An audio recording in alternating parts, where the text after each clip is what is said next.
Ang buwan po ng Mayo ay Hypertension Awareness Month. Ito po ay ginugunita para magbigay ng impormasyon at mapalawak ang kaalaman at pag-iingat para makaiwas sa alta presyon.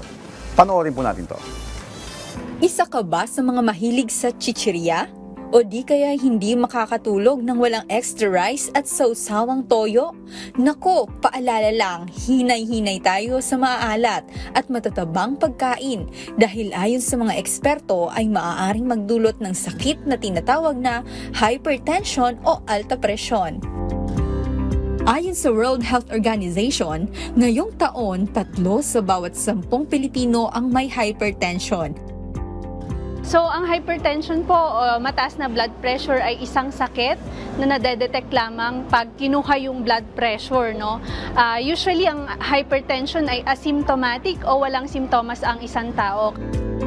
Kaya bilang bahagi ng Hypertension Awareness Month, nagsagawa ng forum ang Philippine Heart Association o PHA na pinamagatang Usapang Puso para sa Puso. Layunin ng forum na ito na palawakin ang kaalaman ng publiko tungkol sa alta presyon at kung paano ito maiiwasan.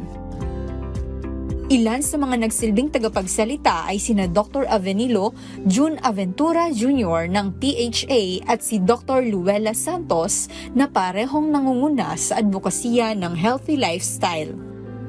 Pagka matagal na yung hypertension mo, lahat ng mga problema sa blood vessels, sa puso, lumalabas dyan. Nahirapan yung puso mo dahil hypertension. Kailangan taasan mo yung pag-pump mo na yun kasi kumbaga marami kang pinapump na volume o kaya yung hypertensive eh. Pataas yung blood pressure, kailangan mong ilabanan eh. Katuwang nila sa kampanyang ito ang Imagine Law sa pangunguna ni Attorney Michael Milan at ang Philippine Association for the Study of Overweight and Obesity na kinatawan naman ni Dr. Caroline Lervacan Montanon.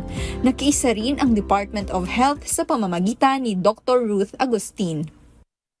Isa pa sa mga highlight ng programa ay ang pagdalo ng aktres na si Miss Cherry Pie Picache bilang guest of honor.